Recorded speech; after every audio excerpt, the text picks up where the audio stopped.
It's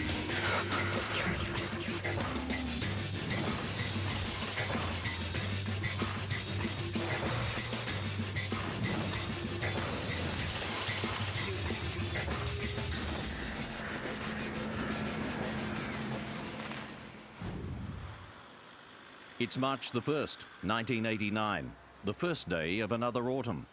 Locals are going about their daily business, comfortable with the knowledge that they live in one of the safest and most scenic suburbs in Sydney, where crime is almost non-existent. Gwendolyn Mitchell-Hill is an 82-year-old widow living alone in a neat little apartment on Mossman's main street.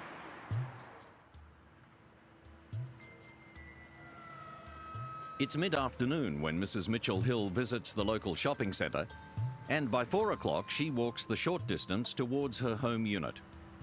She has every reason to feel safe and secure in her peaceful domain. From the opposite direction, an evil soul leaving the Mossman RSL Club spots Mrs. Mitchell-Hill walking towards him and becomes engulfed in rage. She's blissfully unaware as he calmly walks to his parked car, takes something from the boot, and follows her to the foyer of her apartment block. Mike Hagan was the inspector in charge of the North Region Homicide Squad. And just as she got to the door, she was obviously attacked. A couple of boys were visiting some relatives in the block of home units, and they came out shortly after and found this lady lying on the concrete. There was blood, a fair amount of blood around her head, and there was a purse that seemed to be open, and they thought she'd fallen over. Mrs. Mitchell-Hill dies later that night in hospital. Police discover her red purse containing a fair amount of cash is missing.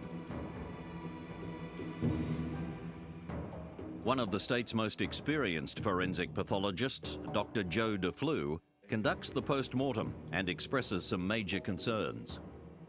The thing that really made me very worried was the fact that she had a number of injuries to the back of the head, including a laceration to the back of the scalp and a fracture which was in the midline. Now that's very uncommon in a fall. Because in a fall, invariably when you fall over backwards, you tend to turn your head at the same time in an attempt. It's a very basic reflex. If she had fallen over backwards, she would have had to fall over straight back without moving her head. This to me was a very strong indication that she may have been struck to the back of the head. Detective Sergeant Dennis O'Toole joins the homicide investigation and visits the crime scene. There was another aspect in relation to this attack, was that the victim's panties and pantyhose had been removed. However, there was no evidence whatsoever of any sexual assault. That was a little bit baffling to the investigators initially. One of the problems we had was the people acting in good faith who resided in the block of home units thought that she'd fallen over initially, and after she'd gone, they washed down the crime scene. So that when we examined the crime scene several hours later, even though there was evidence of some blood in the concrete, the actual crime scene had been washed down. Detectives are baffled. There are no witnesses, there's little or no forensic evidence, and there's no murder weapon. The brutal crime is committed just metres from Mossman's bustling main street and adjacent to what at the time was a busy construction site. At this stage, it's a brutal but isolated murder. With few clues, solving the murder of Gwendolyn Mitchell-Hill is becoming a frustrating uphill battle. It's now May the 9th, 1989, and 84-years-old widow Lady Winfreda Ashton leaves the Mossman RSL Club following some lunch and bingo. She then walks to the shopping centre before heading to her nearby home. Lady Ashton is oblivious to what's lurking only metres behind her. As she reaches the driveway, she checks the letterbox. It's only a short walk to the front door of the security block of units. The killer is stalking another prey. She enters the bin room to dispose of some junk mail. The killer strikes with shocking venom, violently banging her head on the concrete floor. Her struggle for life is brief. When the homicide detectives arrive, they're horrified by the gruesome crime scene. And she was lying in the bin room. She had a red raincoat on, and her legs were bare, which immediately we thought that there might be something going on here in terms of a sex-related crime. But in actual fact, we discovered that her pantyhose had been removed and had been used as a weapon to strangle her. And her purse was beside the body, and it looked like it had been interfered with and opened.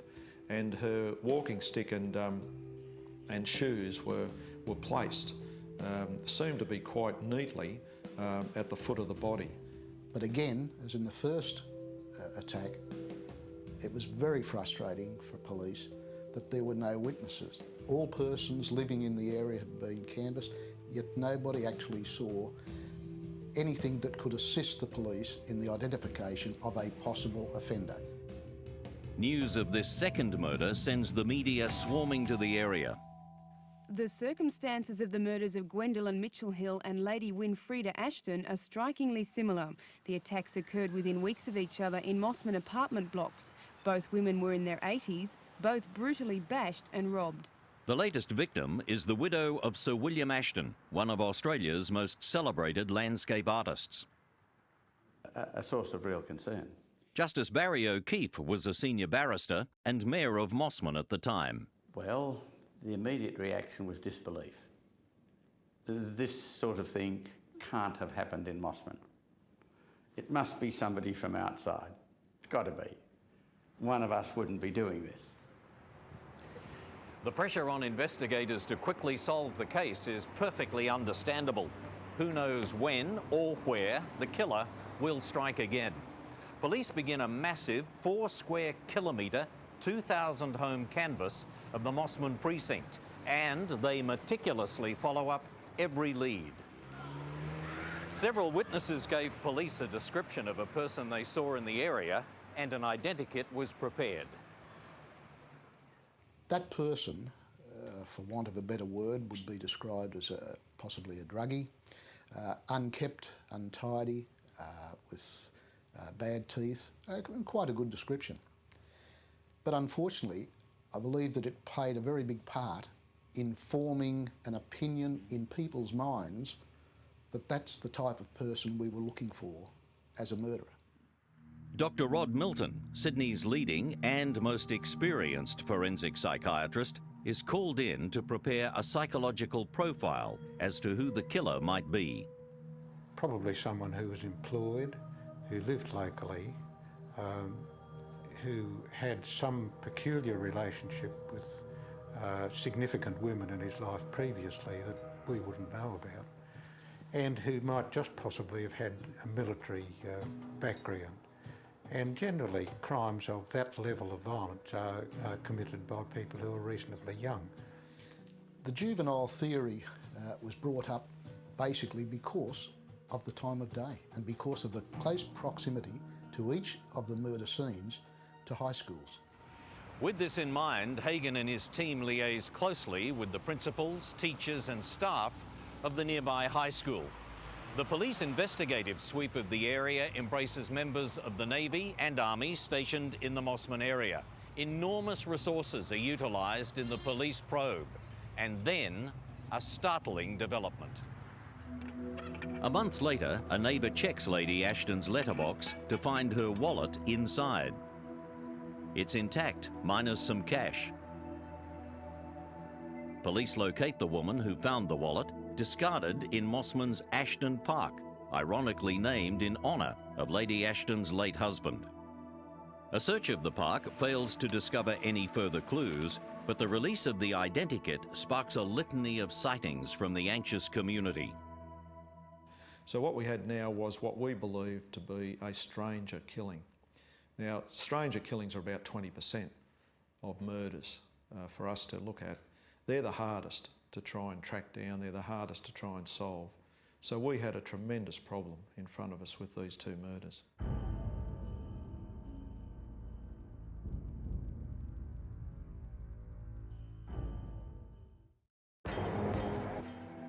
2 elderly Mossman widows have now been bashed to death within a 2-month period.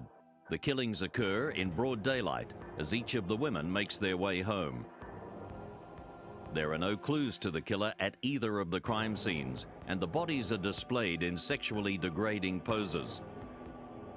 Police need to know if the same person is responsible for both brutal murders. The interesting thing were they were about a kilometre apart. The only distinctive difference was that this lady was strangled and the first lady wasn't strangled. But there was excessive violence in both murders, and that there was money stolen out of the purse. So here we again have this motive of greed. And so we made the decision there to link the 2 murders, which was a very appropriate decision to make. The elderly in the community are frightened. Authorities move to quell their fears, particularly around the local shopping centres. So we had the rangers doing their extra patrols with instructions that I gave that in the event that they saw elderly people, females, they were to offer them assistance, either walk with them or give them a ride home. Interestingly, most of the elderly ladies at that stage wanted to be independent. They didn't go along with that. But I suppose it was a comfort to know that it was there if they wanted it. Despite their best efforts, homicide investigators are baffled and frustrated at the lack of clues and forensic evidence. They receive hundreds of calls from the public naming potential suspects. Each is investigated. Some suspects even placed under surveillance, but all eventually discounted. It's just after 4 o'clock on the afternoon of Wednesday, October the 18th. And 86-year-old widow Doris Cox is strolling leisurely along the footpath outside her neat little apartment in Spit Road, Mossman. On the other side of the road, the killer is visiting the post office. He spots Mrs. Cox and rushes across towards her. Dennis O'Toole recounts what happens next. The victim walked along this stairway here, walked down onto the pathway, totally unaware that she was being followed by the killer. She reached a point here where she was grabbed from behind. The killer grabbed her hair and smashed her head into the brick wall here. It was a particularly brutal attack, a vicious assault, and she really had no chance. Amazingly, Doris Cox survives and is taken to hospital with horrific injuries. It's first thought she'd fallen over, and again the scene is washed down. Police are called, but it's not until after 10 p.m. when doctors become suspicious. When Dennis O'Toole's informed the next morning, he rushes to the hospital in anticipation. Finally, an eyewitness. However, when we attempted to press her on what had happened when she got home, she was unable to tell us anything about the actual attack or anything that had happened to her or how she'd actually ended up in hospital. The investigators' anticipation quickly turns to dismay when they learn that their eyewitness, unfortunately, suffers from dementia. And I picked up a mirror and I said, "Look, Doris, somebody did this to you," and showed her a reflection in the mirror. And her reply was, "That's not me."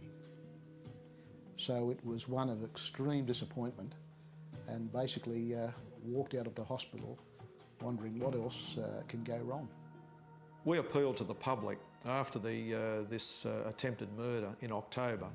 What we did get out of this, which became part of our investigation, was that some witnesses cited a skateboard rider, a young male in late teens who was riding a skateboard down on the footpath outside this retirement village round about the time of the murder.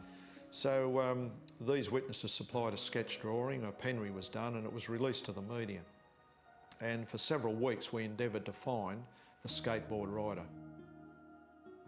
Eventually, the skateboard theory is eliminated. However, the skateboard rider remains a suspect police are desperate to interview. But if the skateboard is ruled out as a weapon, what could it be? And how many more elderly women will suffer or die before the case is solved? For the first time ever, you had not only a number of people being murdered, but they were being murdered at the time that a current police investigation was going on. So there was enormous pressure, both from the police service itself and, of course, the political pressure. I can remember on several occasions I went to the Mossman area and walked the streets myself on my own, trying to get into the mind of who might be doing this and trying to work out a scenario of how this killer was operating. It seems that the killer is taunting them. Yes, he's been very lucky so far, but he is more cunning and bolder than either detective has encountered in their long and illustrious careers. There is still no clue on the blunt weapon used to crush the victim's skulls, and the killer has left no fingerprints or any other forensic evidence. Lane Cove is another of Sydney's northern suburbs, about 10 kilometres from Mossman. 78-year-old Dorothy Benke feels safe as she struggles down the main road. The fellow who approaches her seems very nice and polite. Little does she know that he's carrying a deadly weapon.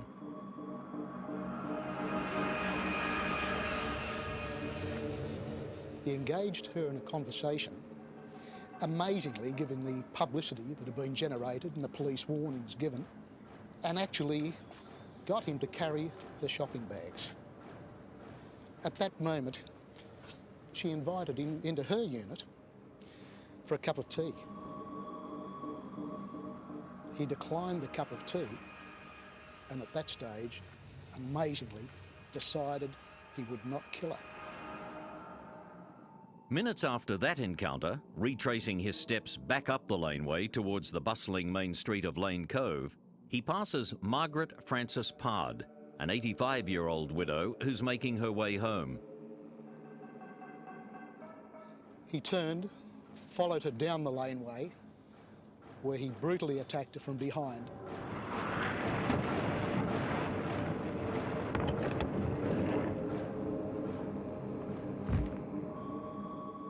In a single moment, the kindness displayed towards Mrs. Benke is replaced by a deep hatred and an uncontrollable urge to kill. On the ground, he removed her underwear, her pantyhose, and then stole her purse. Incredibly, despite the fact that it is in full view of an adjacent retirement village and a nearby school, nobody sees a thing. The elderly lady with her walking stick and shoes placed alongside her body is found by schoolgirl Java Wilson on her way home from the local shop. From a distance, what looks like a pile of rags attracts her childish curiosity, but what she stumbles across remains an image she will never forget. And as I walked closer, I saw it was a woman lying on the ground, so I stepped around her.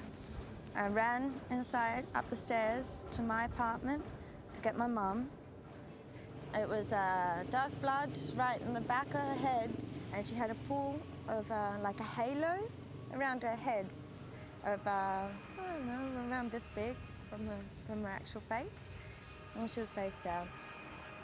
And Mum even said to me, she's breathing, not good, she's breathing, shallow, go and get the doctor. She too is thought to have been the victim of a heavy fall and is placed in an ambulance where she's pronounced dead by local doctors.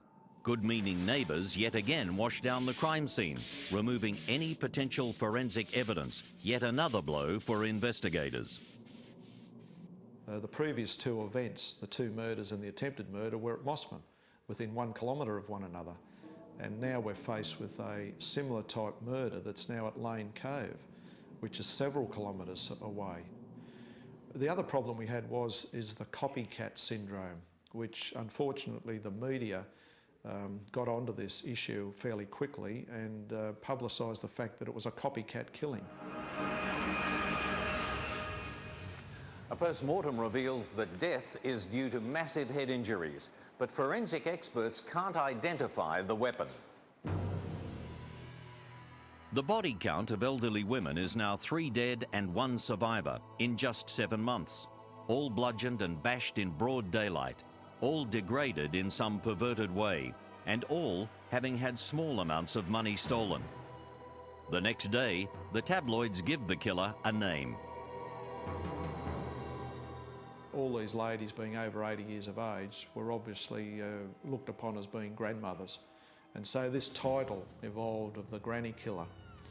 And that title seemed to stay with our investigation right through. But matters are about to worsen for a city already gripped in fear. What happens next will stun investigators. Just where and when will the Granny Killer strike next?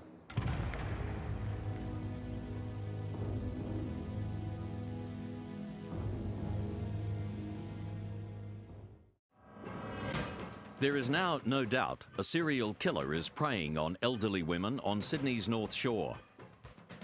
In a few short months, this coward has brutally taken the lives of 3 women and tried to kill a 4th, all in broad daylight, and not a clue. No one has seen a thing. It's Friday, November 3rd, and Commissioner Avery calls Inspector Hagan in to quiz him about the murders. The pressure from the top has been turned up. And the big question was, if there's going to be another murder, where?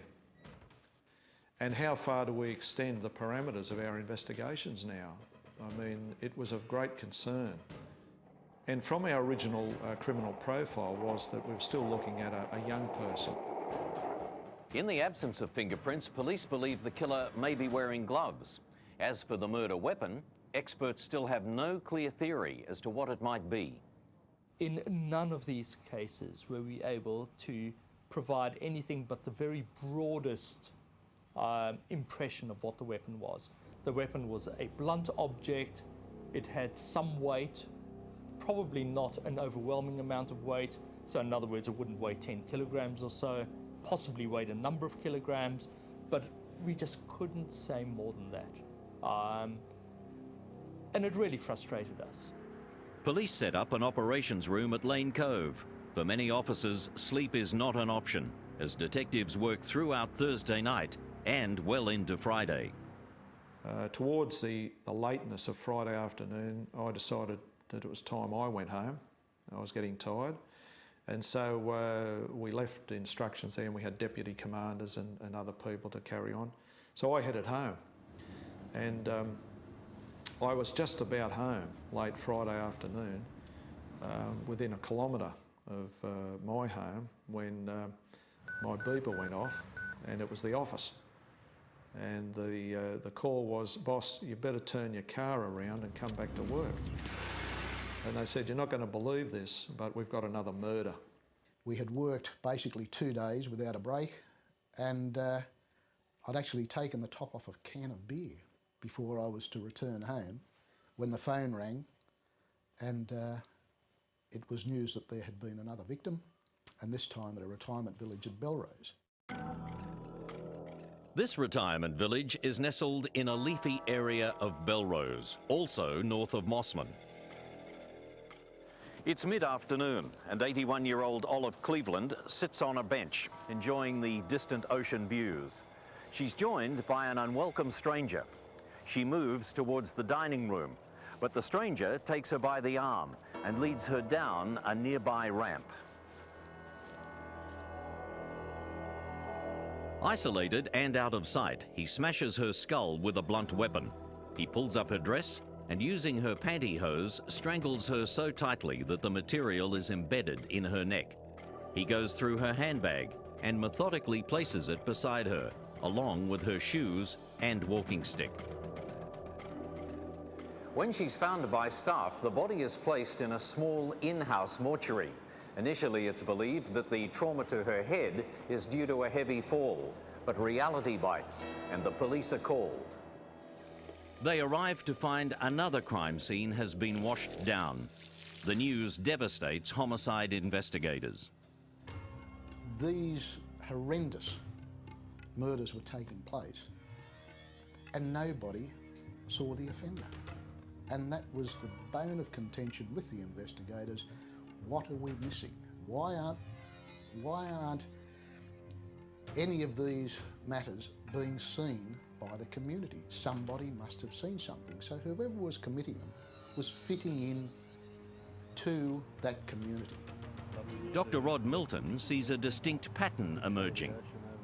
The use of the pantyhose to strangle them seemed to me to unite his need to humiliate the victim sexually with his need to express violence, because again the violence used was excessive and seemed to say much more about the offender than that he was merely seeking to kill people.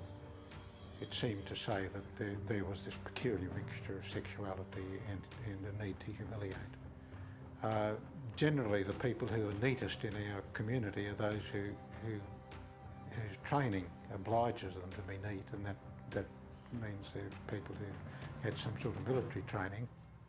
And of course the victims, as we all know, were all elderly, which suggested something about the offender's relationship with women in his own life. The skateboard riding suspect, seen in the vicinity of the earlier attacks, complements Milton's theory that the killer may be a person in their 20s, with perhaps a deep hatred of their own grandmother. 4 shocking murders, all committed in daylight hours with no witnesses and no forensic evidence. Sydney's affluent North Shore seems to be at the mercy of an out-of-control madman. And there was enormous trepidation and fear in the community that this person could continue to carry out these horrendous acts while the police seemed powerless to do anything about it. People were afraid to go out. People were afraid to open their door.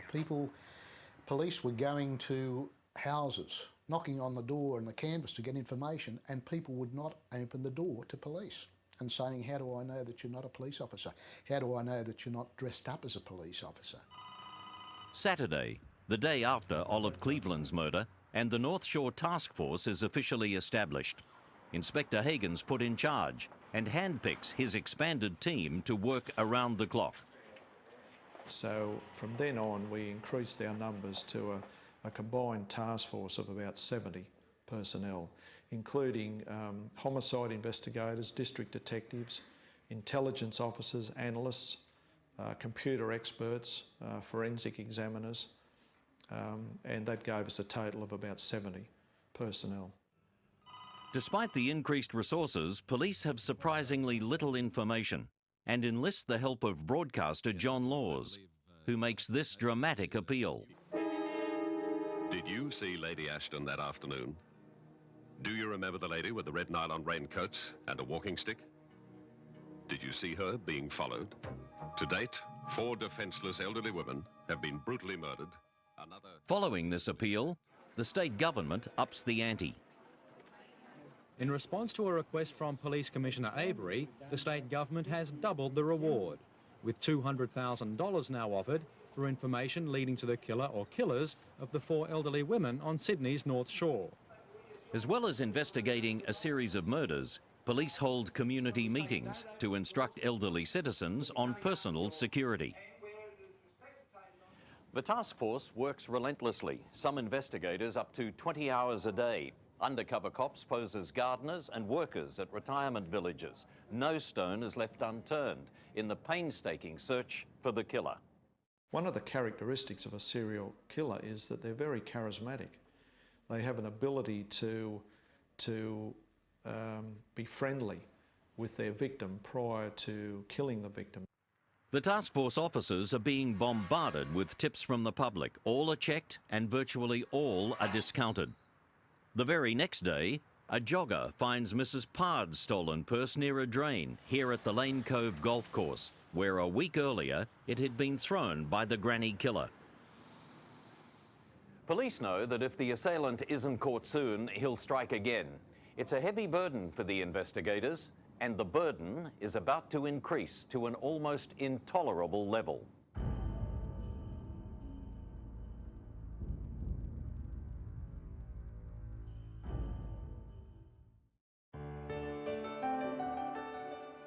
Muriel Beryl Falconer is sharp-minded for a 93-year-old and reasonably independent. After all, the elderly widow's been living alone in her large Federation-style house in Muston Street, Mossman, for the past 39 years. Her caring neighbours always look out for her. especially Maggie Hughes, who's voiced her concerns about the granny killer on several occasions. Oh yes, I talked to her at length about it because she would never lock her back door. And I'd go up the back door and I'd go in and I'd say, Mrs. Faulkner, someone will come in here one day and bop you off. And she'd say, they only want my money. And I'll tell them where it is. However, despite Lady Ashton's death and the more recent murders at Lane Cove and Belrose, Mrs. Faulkner is a little more nervous. But despite her safety concerns, on Thursday the 23rd of November, she heads for the local shops. It's just before 5 p.m. as she strolls home with her shopping. There's no hint of immediate danger as a pair of angry eyes glare at her from across the road. With hatred welling up, the killer walks briskly to his car, parked around the corner, opposite the Mossman police station. He takes something from under the driver's seat and shoves it down the front of his trousers. Time is running out for the stalker to strike because the sanctuary of home looms for Mrs. Faulkner. He is full of rage and fast catching up. Mrs. Faulkner finally reaches her front door, but sadly, it's too late.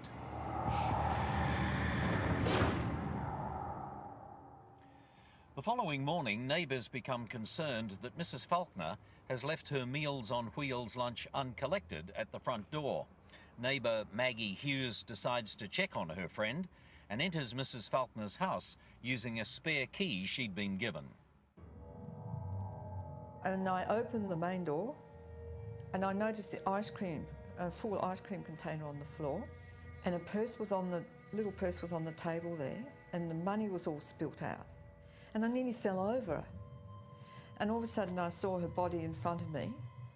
And then I saw the shoes neatly by the side, and then I noticed that there was blood coming from the head, the back of the head, because she was sprawled out on face down.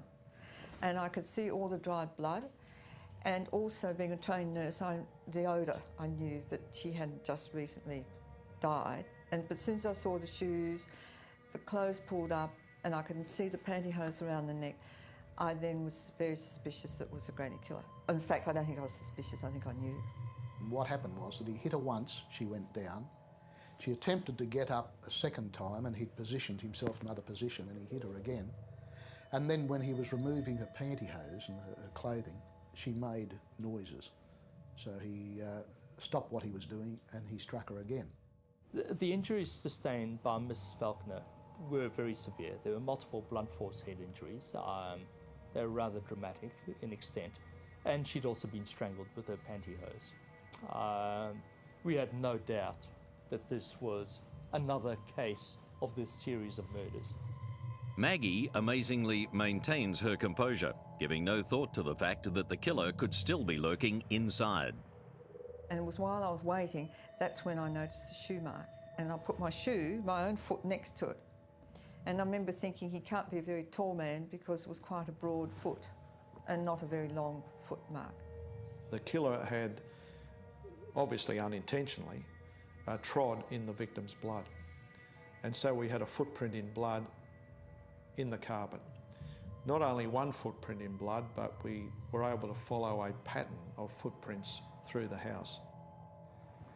For the first time in the entire investigation, detectives have a pristine crime scene. The forensic investigators cut out the section of carpet containing the bloodied footprint to determine the type of shoe worn by the killer.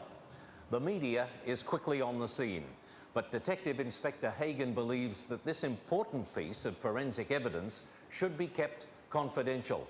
He doesn't want the killer to know about it in case he disposes of the shoes. The footprint suggests the type of shoe worn by an older person. Maggie Hughes is sworn to secrecy. We needed a bit of a camouflage to cover what we were doing.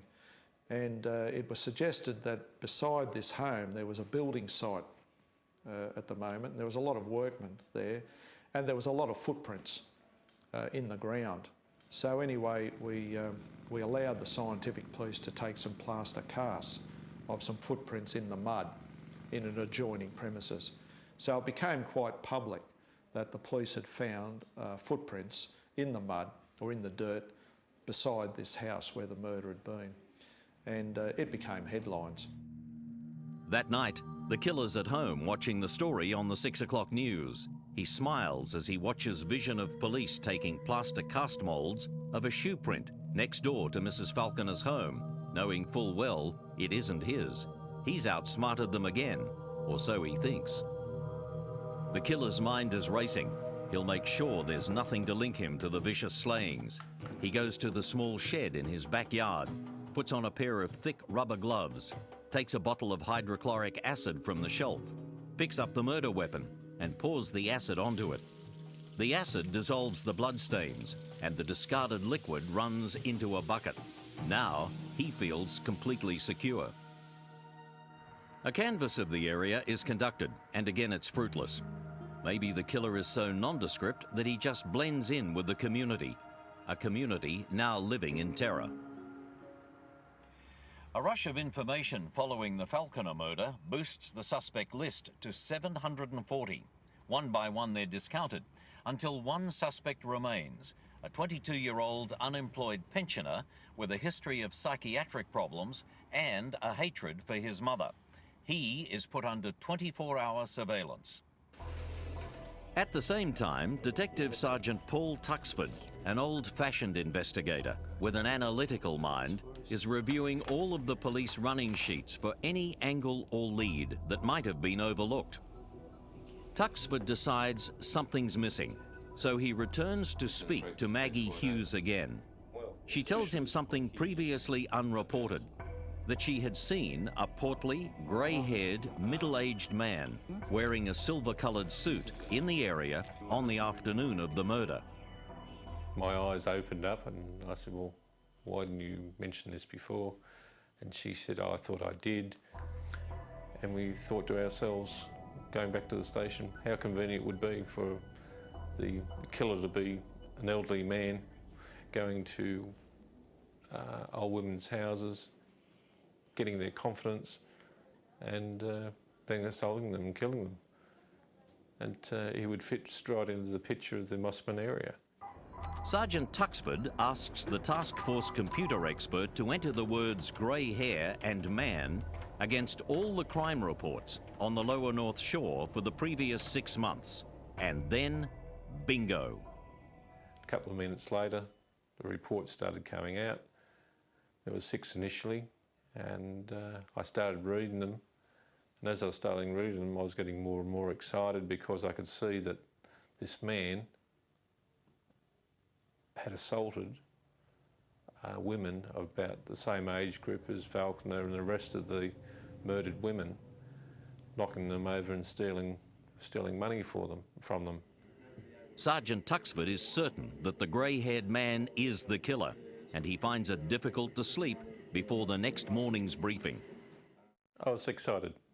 I was dreaming about it and thinking about it all the time, trying to whip everyone up to say, look, this is what I've got, this is where we're going to, I'm 100% sure about this.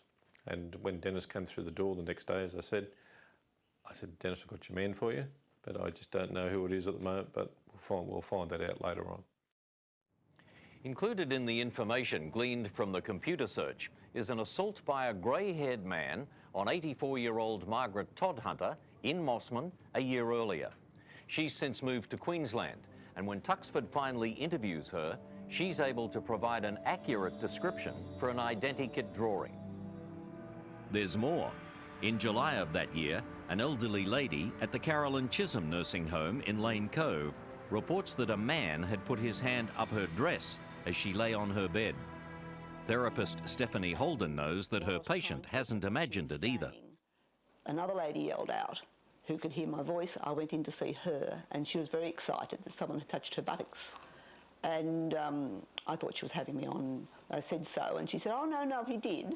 And I said, well, what was he wearing? And she said he had white hair and he was wearing a brown leather jacket.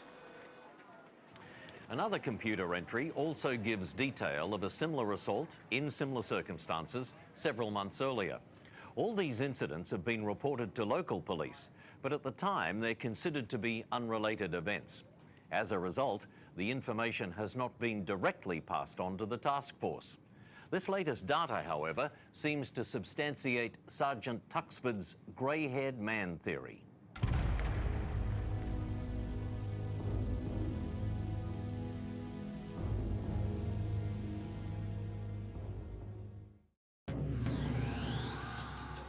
The North Shore Murders Task Force has been operating for 3 weeks and is frustrated further when the killer strikes again, virtually under the very nose of the investigation team.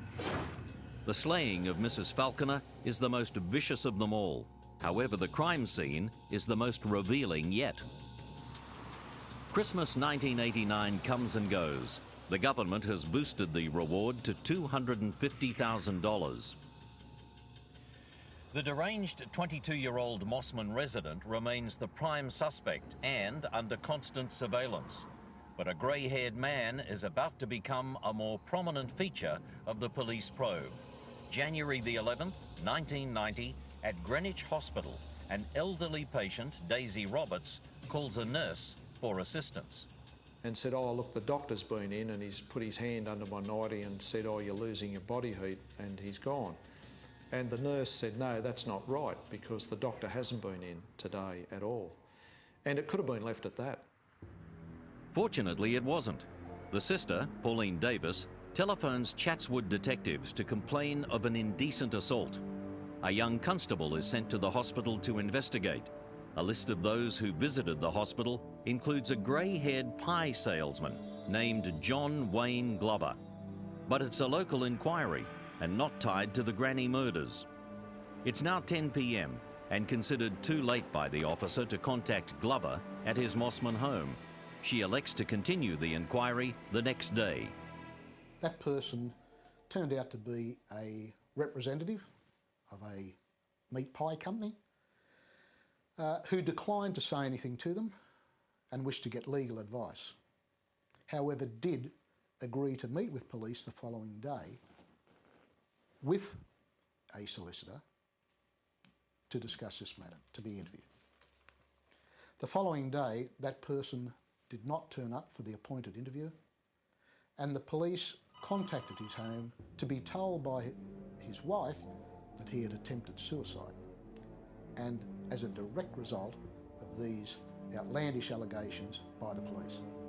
A distraught Gay Glover tells police that her husband has been rushed to the Royal North Shore Hospital. He's taken a number of sleeping pills and washed them down with whiskey. At this stage, Glover is considered to be only a person of interest in what is thought to be a case of common assault. The young officer and her partner arrive here at the hospital, where a doctor hands them a copy of a suicide note. That will later prove to be crucial. They try to talk to Glover, but again he refuses. So what they did was they made some inquiries there, and they asked him if he wouldn't mind being subject to a Polaroid photograph, if they could take a Polaroid photograph of him to see if that would help match who it was that was wandering around the ward on this particular day. And he volunteered this Polaroid photograph. So they actually took a Polaroid photograph of John Glover.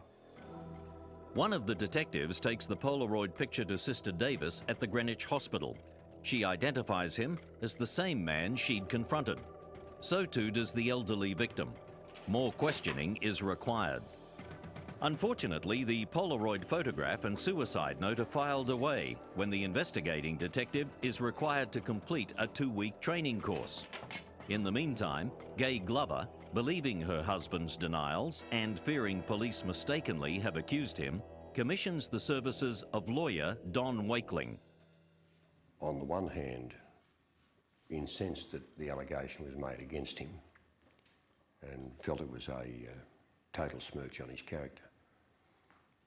And secondly, that he had seen it as, the allegation that is, as a sort of straw that broke his back, bearing in mind certain other life difficulties he was having. And he said that that's what drove him to attempt to take his life. But he certainly denied the allegation at that time. It would be a couple of weeks before the young officer who took the Polaroid photo realises the significance of her inquiry and that it may just be of interest to the North Shore Murders Task Force.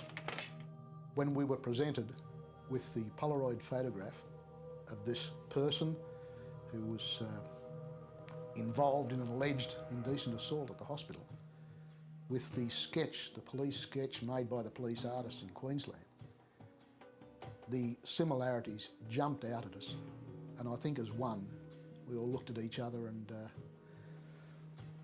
this is the same person. Whether it's our boy is another thing, but he's certainly looking good.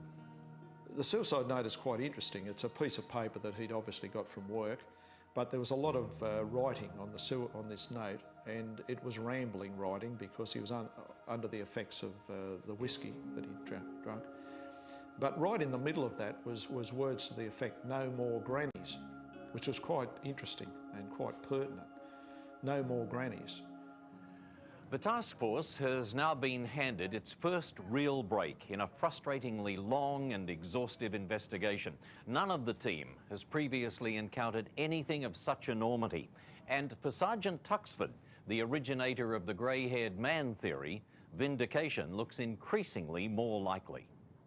As soon as I saw that pen ring, I knew I was looking at the North Shore murderer. Even though that we couldn't prove it was, I personally knew it was. I had this gut feeling, as I said before, and I knew that in the end we'd get him. Is Tuxford's gut feeling right? And if so, will they get him before another elderly woman pays the ultimate price?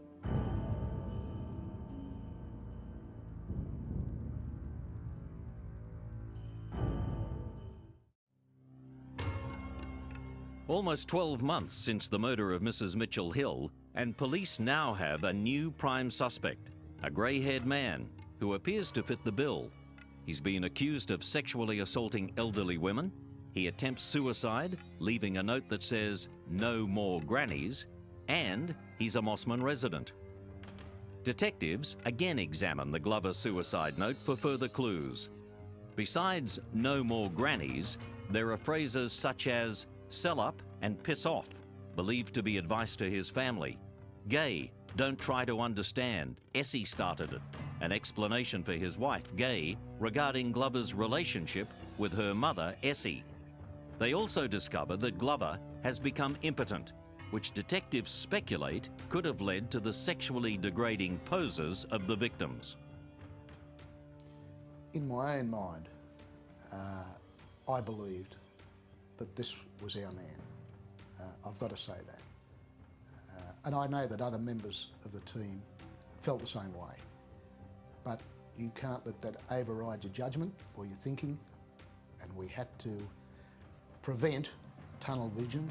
We had to keep an open mind on the whole thing, but in my mind, this was the man we were after, yes. Glover is placed under 24-hour surveillance in the hope that he'll somehow reveal himself to be the granny killer. His car is covertly fitted with a tracking device after Glover suspects police may be onto him. And he was employing anti-surveillance techniques. We were aware of that through the device placed in his car, and that allowed the teams to not have visual contact with him. For example, he was driving around the block 2 or 3 times. He was driving the wrong way up one-way streets in an attempt to see if anybody was following him. The surveillance also reveals that Glover is a regular at the Mossman RSL Club in the heart of granny killer territory, generally arriving around mid to late afternoon and departing before 6 p.m. A background check reveals that Glover has form. He'd been convicted of 2 counts of indecently assaulting women, 2 counts of assault occasioning actual bodily harm, and 5 counts of larceny, all committed when he lived in Melbourne from 1957 to 1965. Armed with a photo of Glover, a team of investigators begins canvassing every nursing home and retirement village on Sydney's lower North Shore to determine if anyone has seen this man acting inappropriately. At several of the nursing homes, Glover is identified as having indecently assaulted elderly patients after visiting these premises in his role as a pie salesman. Detective Kim Mackay goes alone to the James Milson nursing home at Kirribilli, one of the last on the list. She questions the staff, but what the secretary has to say stuns her. She said, you know, does this person work for pies? And I said, well, as a matter of fact, yes, he does. And I thought that's really good evidence because she's got clear memory and an identity of who this person is. And then she said to him, is his name John Glover? I thought, oh, this is fantastic. I don't have to rely on physical identification. This woman actually knows who he is. I said, well, yes, it's John Glover. And she just looked me in the eye and she said, that's my husband. And I just couldn't comprehend the coincidence of the fact that here I was with 3 million people in Sydney, and there I was talking to the main suspect's wife. And at that stage, I was just incredulous. There's now a real fear among investigators that Gay will tell her husband of the police inquiry about him, and that fear was justified. She did tell him, but believed his strenuous denials. It's Monday morning on the 19th of March 1990, 4 days after this chance meeting with Gay Glover, and 6 weeks into the surveillance of her husband, John Glover. On this particular occasion, Glover was followed from his house. He made a telephone call to his work, and he told his work that he was going to meet with his legal representative to discuss this scurrilous allegation that the police had made to him about the incident at the nursing home. And he was taking the day off. He was followed to a bottle shop and he was seen to purchase a bottle of scotch. He then drove to an address in Beauty Point where he removed his tie, but he did his hair and he placed the bottle of scotch in a briefcase. This was under the observation of the police. The police were in the very near vicinity. He was then seen to leave his car, lock his car, and he walked up to a house in Beauty Point. He entered the front yard, and the front door to that house was opened to him by a woman who obviously knew him, and he entered the house. Police take up positions around the entire house. There's nothing to suggest anything untoward. As the day wears on, back at Task Force headquarters, Sergeant O'Toole is becoming anxious with the information being relayed from the surveillance team. Glover is still inside the house, and there's been no movement for some hours. Police learn that the house in Pindari Avenue belongs to 60-year-old divorcee Joan Sinclair, a close friend of Glover's. A team, including myself, went out to Mossman and sat in the near vicinity, off the place, to monitor the situation. In the afternoon, following school, there were 2 young children seen to go up to the door to the house, knock on the door. There was no reply. They left the house. They went to a neighbour, and at that stage we began to get a little bit concerned about what was going on in the house. The anxiety level is becoming almost unbearable. Glover has been inside Joan Sinclair's home for about 8 hours, and there is still no sign of life. Mrs. Sinclair owns a couple of dogs that are constantly barking. That provides O'Toole with an excuse to send uniformed police around to ostensibly deal with a noise complaint without jeopardizing the surveillance operation. When there's no answer at the front door, the uniformed police go to the back of the house. They had actually entered the house where they saw a hammer on the floor, and they saw what appeared to be a body in a hallway. They then retreated out the back of the premises, and that was upon our arrival. 4 task force detectives, Dennis O'Toole, Paul Mager, Murray Burns and Paul Jacob arrive. They're quickly briefed and take up their positions, guns drawn, as darkness falls. The 4 of us entered and fanned out from the rear door of the premises into the house. I saw the hammer on the floor and went to the hallway where I saw the body of a woman. I turned the light on then, and whilst the other 3 detectives basically covered me, and I felt for any signs of life with the woman. She was cold at that point of time and was obviously deceased. During the course of that, we saw the male person's clothing. I think it was a pair of trousers and a white shirt in the main bedroom of the house. Again, that heightened our belief that Glover was in the house at some point. We continued that search, again being absolutely careful. Each room we cleared until we came to the bathroom. Paul Mager slowly opened the bathroom door, and through the crack we could see the body of John Glover in the bath. And I immediately called to Dennis O'Toole that we've got him.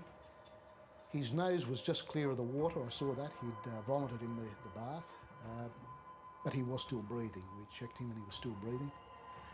And at that stage, I directed the fellows to call for assistance, AAA, for an ambulance, for a drug overdose, urgent drug overdose, and contacted Detective Superintendent Mike Hagan, in charge of the task force, and informed him that we had our suspect. He was alive, but we certainly had another deceased woman, which was something I'll never forget, and certainly had mixed feelings. I have no idea to describe to this day how I felt at that particular time, other than probably something of great anger. We were totally devastated and disappointed that that happened. But it was totally out of our control. It was unpredicted, and there was nothing really that we could have done to prevent that. I was repulsed by this person, revulsion. There were a number of feelings going through my mind at the time. But overriding all of those personal feelings was the feeling that he had to be saved. We had to save this person. And I just ensured that he was still breathing and held his head back at the top of the bath. I held his hair until the ambulance arrived, and they pulled him from the bath, wrapped him in a thermo blanket, and he was basically immediately conveyed to the Royal North Shore Hospital, under police escort, of course. In the bathroom, there's evidence of the lethal cocktail of pills and alcohol he'd consumed, and a broken glass he used in an effort to slit his wrists. And no doubt the combination of all that ingestion made him sick, and vomited up the contents of his stomach, and quite possibly saved his life. Investigations reveal that Glover had arranged to take Joan Sinclair, his companion of 18 months, to lunch, and that's why he was so warmly welcomed on arrival. Mrs. Sinclair had been murdered in a very similar way to all the other people. She'd sustained severe head injuries caused by a blunt object. She'd been strangled with pantyhose. Lying near the body was a hammer.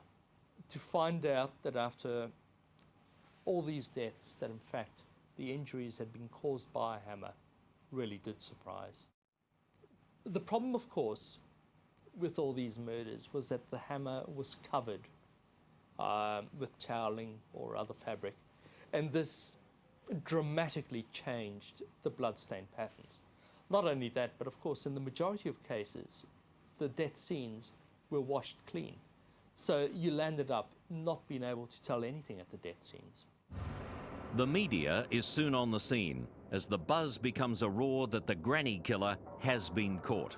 The police and the public heave a big sigh of relief, and for many, disbelief. Disbelief that it was somebody who lived in the community for a long time and had presented as an ordinary family man, wife, children, job, all those sorts of things. Apparently an ordinary member of the community, but clearly not so. But detectives still have a lot of work to do before they can close the case. They still have to interview Glover and tie up a lot of loose ends.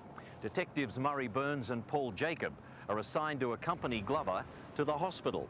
In the early hours of the morning, he regains consciousness and starts talking. It started out simply a small talk, and I remember him talking about his family and how this would affect his family, and Murray indicating that he should concern himself with his position and worry about that issue of the family later. It was at that point he talked about the similarities that these women had to his mother-in-law, and in effect was accepting responsibility for causing their deaths in a roundabout way. Enough for us to make notes of the conversation and call Dennis O'Toole and Paul Mager sort of immediately. Detective Sergeant O'Toole and Mager rush to the hospital, where they also speak to Glover. He admitted to the crimes straight away. It certainly took us by surprise. I gave him an official caution, which I'm required to do in any of these matters, and asked him who was responsible for the death of Joan Sinclair. And his reply was, I was. I then questioned him in relation to other matters. They were all the outstanding murders, and he admitted being the person responsible. That conversation was recorded in a police notebook by Detective Mager, and Glover signed in each instance as to the authenticity of that admission. Police telephone Gay Glover to tell her of her husband's condition and the likelihood that charges will be laid. Solicitor Don Wakeling rushes to the hospital to represent Glover. Glover made it clear to me that he himself wanted to make a statement as to those murders, and was very clear and persistent in his wish to make the statement. Without using his exact words, which I can't with certainty recall now, he made it clear that he wanted to get it off his chest. Well, the extraordinary thing from my point of view so far as his interviews go was the absolute matter-of-fact way in which he would describe in detail these vicious crimes. He would talk about them as if he was talking about making a cup of tea, the processes of making a cup of tea. It was absolutely extraordinary. John Glover's family is shattered to learn that their husband and father is the granny killer. It's here at his Mossman home that police find a pair of shoes, one that fits the bloody shoe print left by the killer of 93-year-old Mrs. Falconer. Investigators now have the first piece of physical evidence to definitely tie Glover to the murder of one of the women. Later that night, a bedside court is convened here at the hospital, and Glover is formally charged with one count of murder, that of Mrs. Joan Sinclair. He's remanded in custody. However, authorities still have one major hurdle to overcome.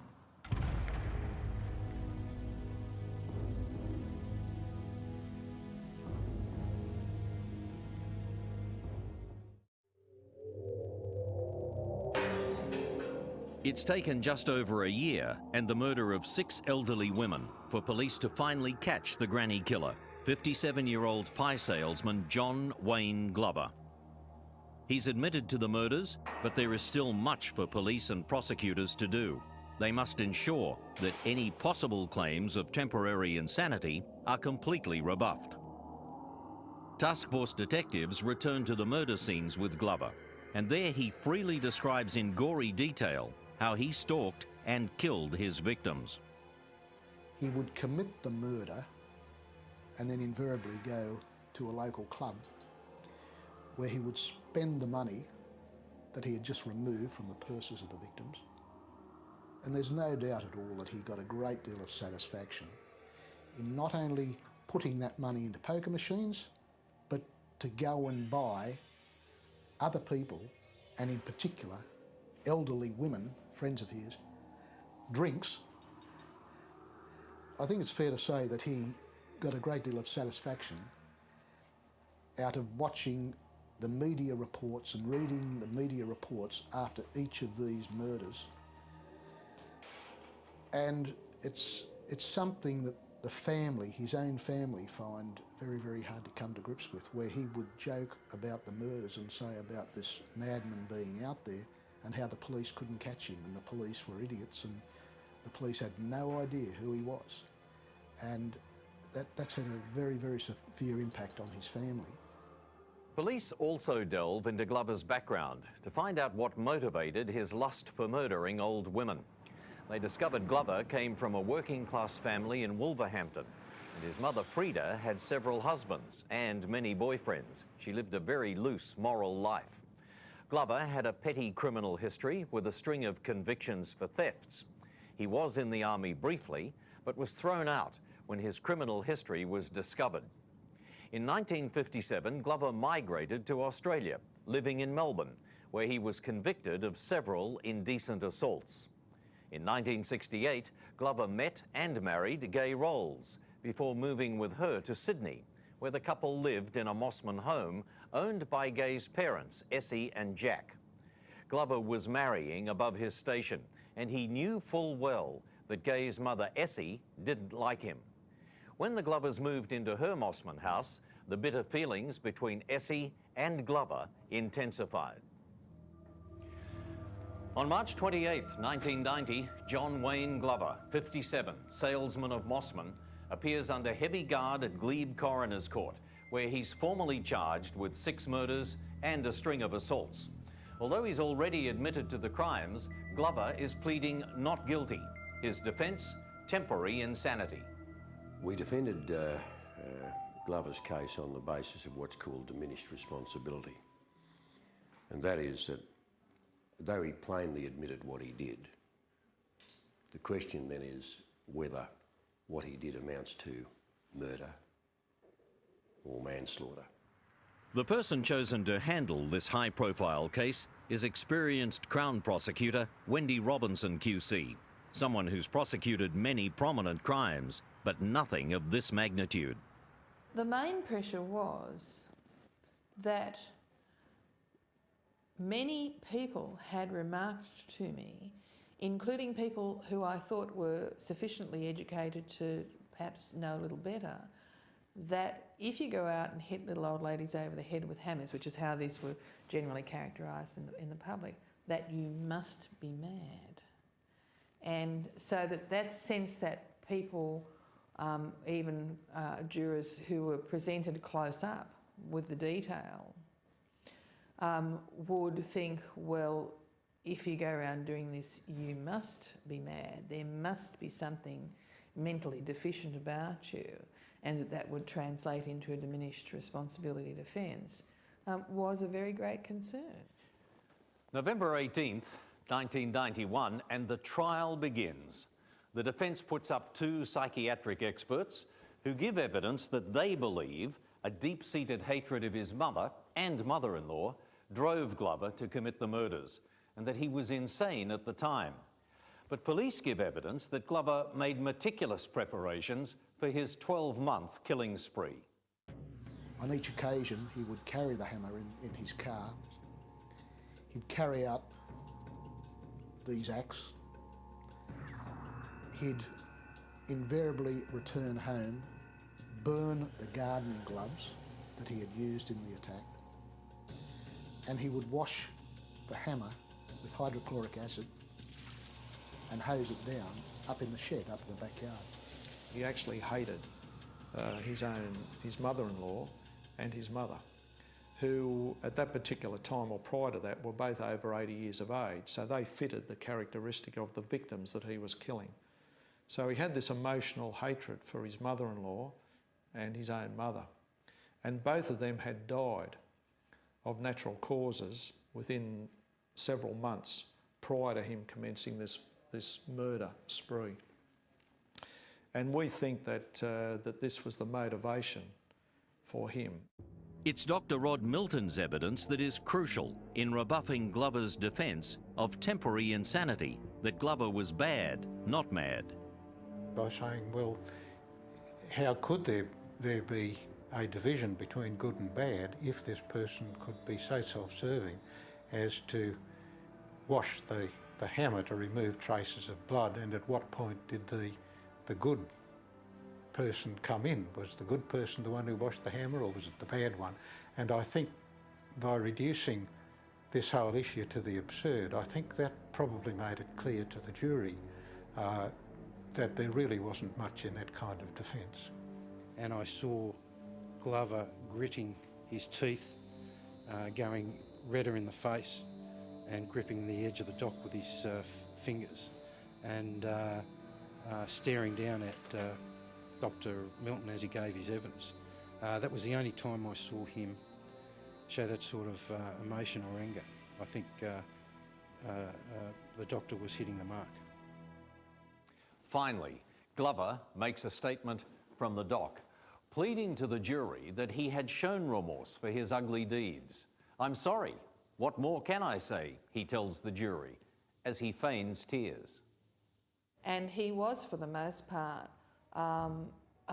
almost motionless. I mean, the extraordinary thing about him was that he did maintain, being sort of fairly rotund and white-haired and the age that he was, quite a sort of shambling, slightly grandfatherly, almost benign sort of presence. You know, it was extraordinarily difficult in some ways to relate the violence of the material that we were dealing with to the person who was, 6 or 8 feet away, in that dock.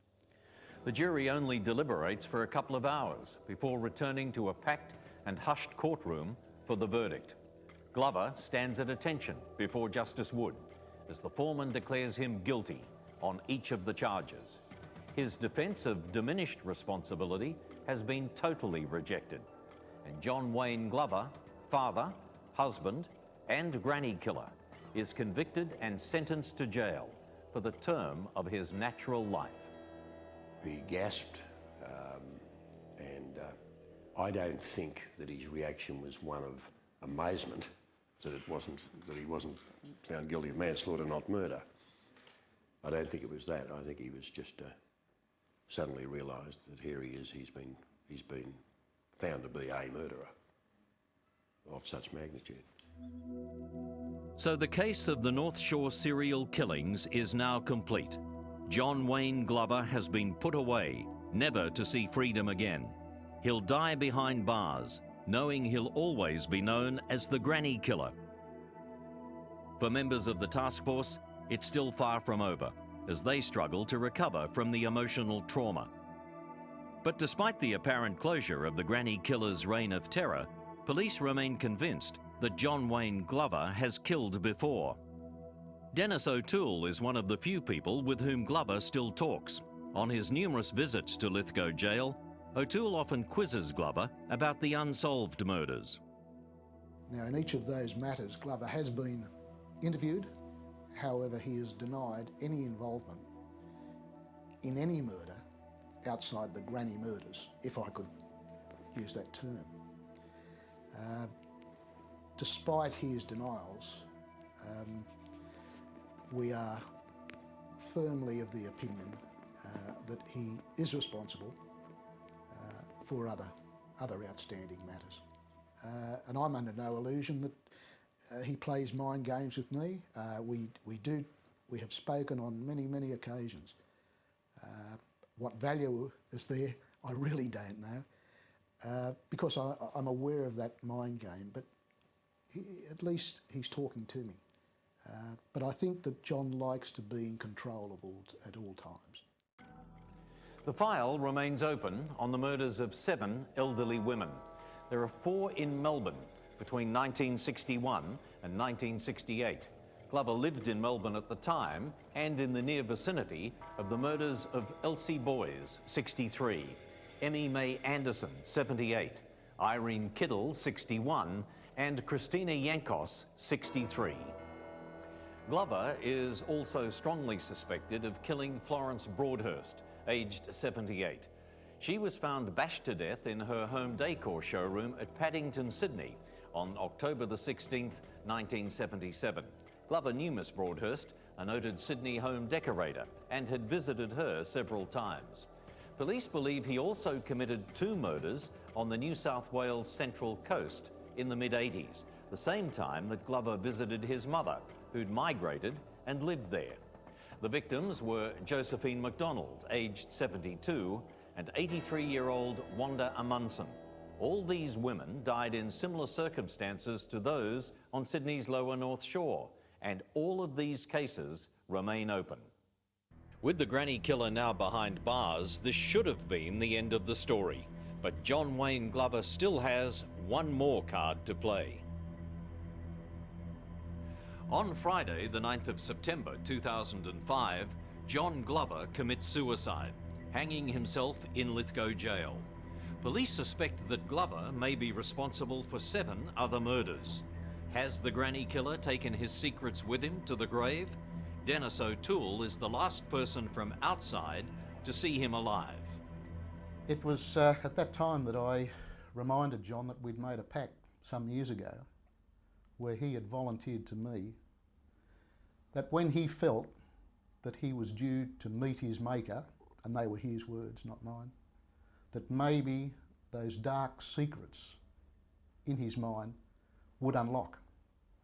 And he said at that time, he said, "I'll call you and I want you to come running." And it was obviously a reference to outstanding matters that I'd questioned him over the years about. I reminded him of that, and his reply to me was, very matter-of-factly, "Which murders? Which ones?" And I said, "John, I want you to tell me. I'm not telling you, you tell me." And with that, he looked at me for a few seconds, and then he just changed the subject. Just prior to leaving John on that occasion, he did hand me something. It was a sketch, a pencil sketch that he had made, and I declined it initially, but he enforced it on me and said he wanted me to take it, and asked me was I aware of the pine trees out the front of Medley Bath. I got a little bit of a